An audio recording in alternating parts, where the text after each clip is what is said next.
Good day everyone. My name is Von Genesis de Asis Lardero from BSN 1YB Section 40, and today I'm going to demonstrating to you the proper assessment of skin and nails. Good evening, sir. I'm Von Genesis de Asis Lardero, and I'm your nurse for today. May I know your name, sir? Vincent Angel Lardero. Okay, Sir Vincent. I'm going to assess your skin and nails na po.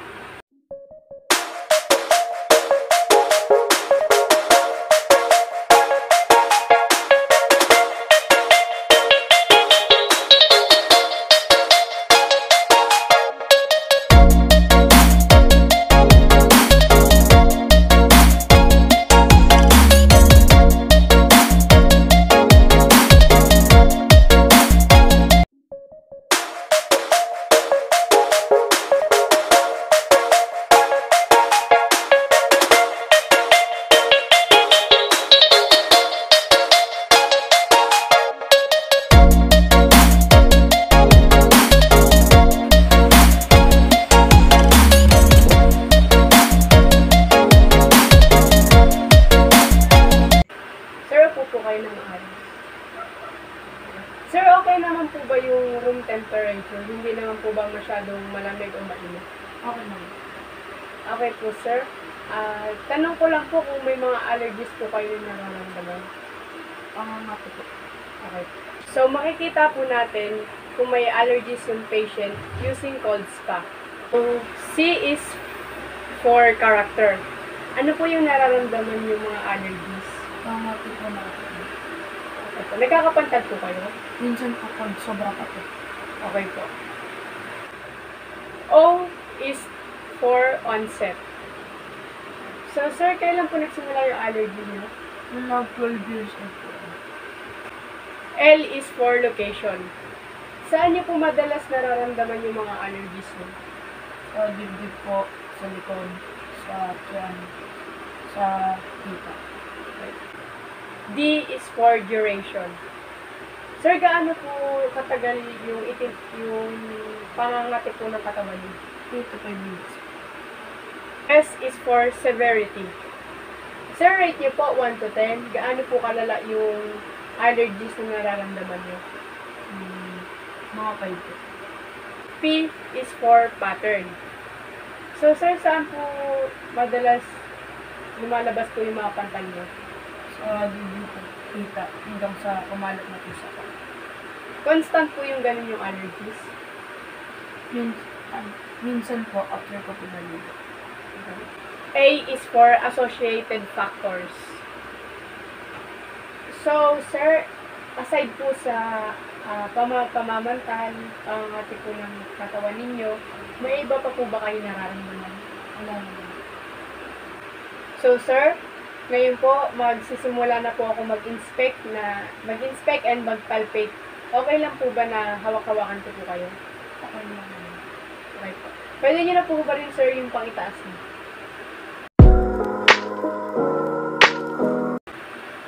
So, based po sa makikita natin, sa skin color po ni sir, si sir po ay mayroong type 4 scale na pagbabasihan natin. And, based din po sa nakikita natin ngayon, si sir po ay uniform naman at wala naman po siyang hypopigmentation or hyperpigmentation. Sa aking pag-inspect sa skin color ng pasyente, nakita ko ang isang deviation from normal at ito ang acanthosis nigricans, a skin color condition that causes a dark discoloration in body fold and creases. Nakita ko ang kondisyon na ito sa leeg ng pasyente.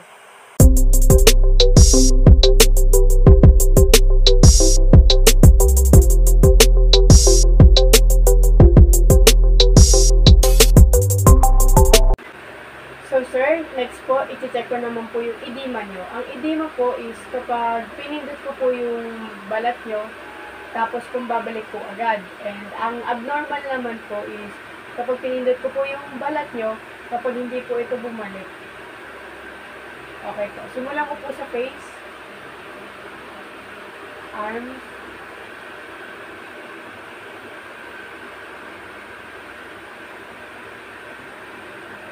legs.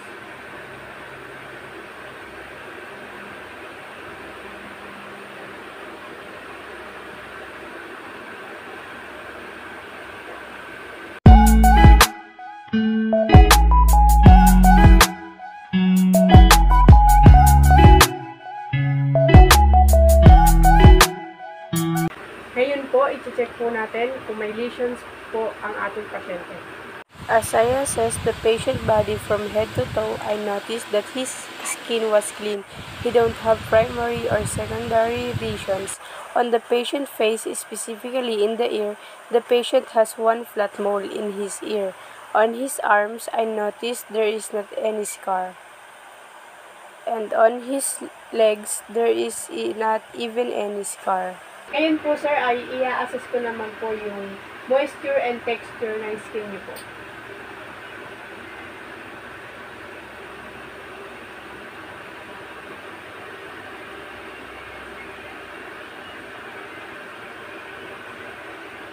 Next po, yung inyo naman pong temperature.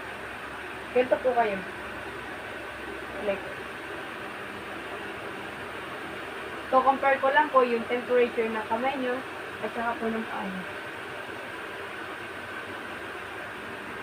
Okay po. And lastly po is yung skin turgor nyo po.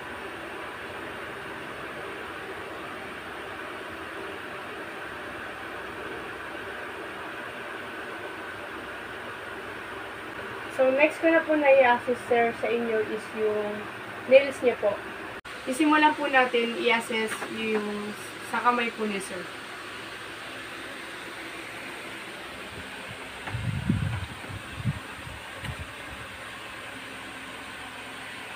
Based naman po sa shape, nail bed color, sa surrounding ng tissues, and sa texture po ng kanyang mga nails. And next po is yung kanyang capillary refill test. Kung saan po ipipinch po natin ng mabilis. If mabilis pong bumabalik yung kulay.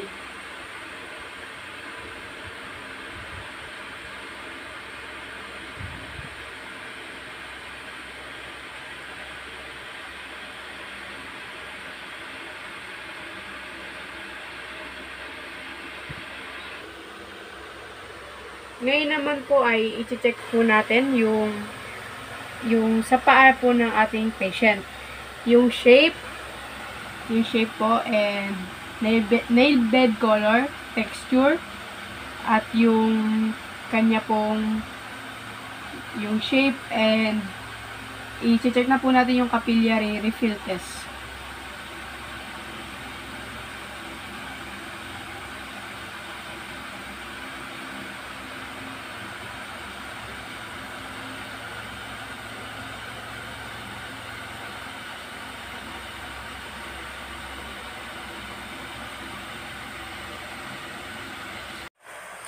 In the nails of my patient hands, he is a normal shape and the color of his nail bed is normal. He also has intact epidermis and the texture of his nails are smooth. As I had performed the capillary refill test, there is puncture of the pink color and it only lasted for only 2 seconds. Meanwhile, in my patient toes, he has a normal shape, curvature in angle. His nail bed color is pink and he has intact epidermis and no hangnails are seen and the texture of his nail are smooth.